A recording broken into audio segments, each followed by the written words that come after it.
The United States has just sounded an alarm over a terror threat in India's backyard. We remain concerned about ISIS-K's capabilities to plot and conduct attacks. Afghanistan is the main hub of recruitment of ISIL-Daesh.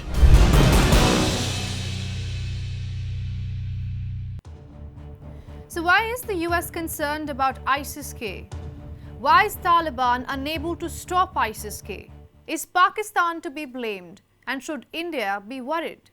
I'm Ananya Datta for Hindustan Times. Let's get some answers.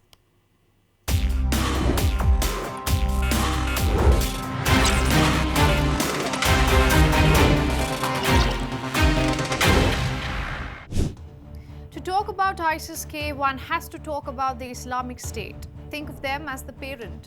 ISIS found its footing in the early days of the Syrian civil war. The chaos acted like a breeding ground for the terror group to declare a caliphate. Everything was going well for them until Russia and the United States entered Syria. Being arch rivals, they did not team up, but their goal was the same.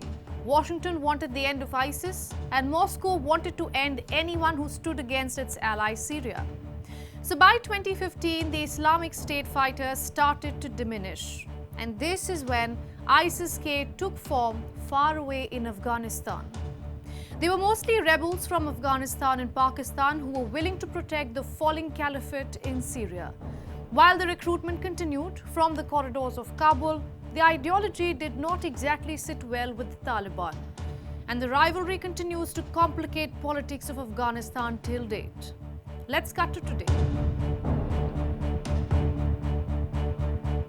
The world we live in right now is much more complicated since ISIS-K came into existence.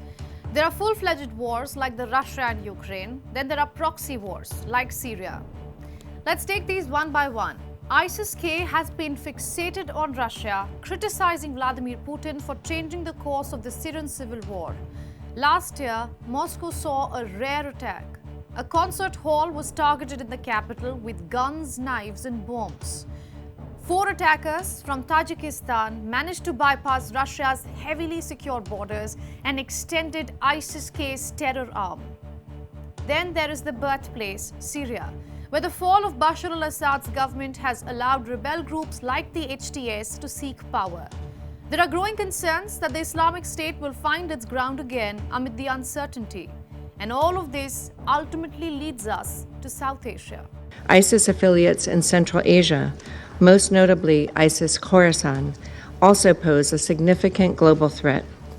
We remain concerned about ISIS-K's capabilities to plot and conduct attacks, as well as sustained recruitment campaigns, particularly in Afghanistan and Pakistan. This side of South Asia is very volatile right now. It's been nearly 4 years since the US withdrew from Afghanistan and the Taliban was left in charge.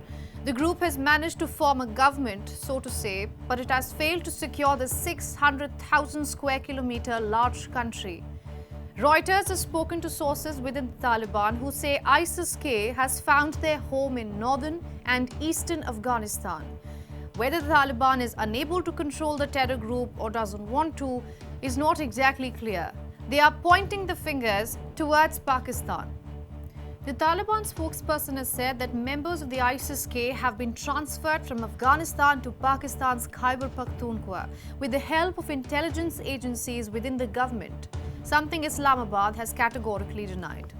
The main hub for ISIL-K's recruitment and facilitation, as confirmed by the monitoring team's report, and I would like to repeat that.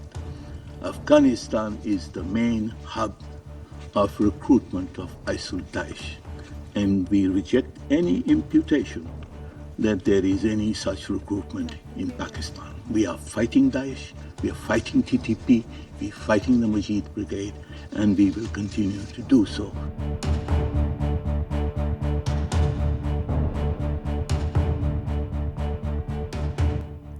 So while Pakistan continues to be in denial mode, can the United States help the country fight Islamic State's terror? The truth is, Islamabad would jump at the occasion, but we have Donald Trump sitting in the White House, a man known to strike only transactional deals. Also, history isn't on Pakistan's side. Mistrust over the Taliban is still dripping from the thread of ties between Islamabad and Washington. I don't think he's interested in Pakistan anymore. Because look, at the end of the day, he'll take out his calculator and ask, what's in it for me from Pakistan? What does Pakistan offer me? What the Pakistanis are trying to offer him right now is war on terror. And Trump's approach is going to be, look, number one, these Taliban were your babies. You stabbed us in the back. You were a treacherous ally. And now you want that because the same guys are now, giving you the treatment, that I should come to your assistance. Why should I do it? What's in it for me? What are you offering me? Trump is going to turn around and ask, what's in it for me? What are you offering me? Are you giving me some major trade concession? Are you giving me some great strategic concession? Are you saying, okay, fine, you're going to take away the Gwadar port from the Chinese and give it to me? What are you doing? And what do the Pakistanis have to offer? The Americans don't even, need donkeys from Pakistan anymore.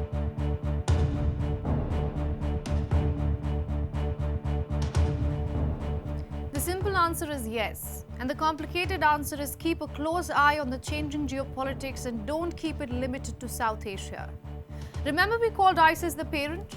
Well, ISIS-K is the rebel child. It has proven in the last few years that it not only wants a caliphate in Afghanistan, but a global caliphate. It can extend its arms east and attack Moscow, but it can also extend westwards to influence a veteran to ram into people with an ISIS flag. They are paving the way for lone wolf plots, something the group calls DIY attacks. It could be through low-tech means such as stabbing, shooting, and driving vehicles into crowds. And New Delhi can find it notoriously difficult to detect them. Then there is the invisible enemy, the internet. ISIS-K has demonstrated a particular social media savvy to expand its digital caliphate. It is faceless, leaderless, and fearless. The world has never been able to take Pakistan at face value, especially when it comes to terrorism. Case in point, a red carpet welcome to Hamas fighters in Pakistan-occupied Kashmir. So with Pakistan, Afghanistan and now Bangladesh in the middle of political uncertainties, will ISIS-K spread its terror tentacles to the rest of South Asia? And will Islamabad use the group to bleed its neighbors?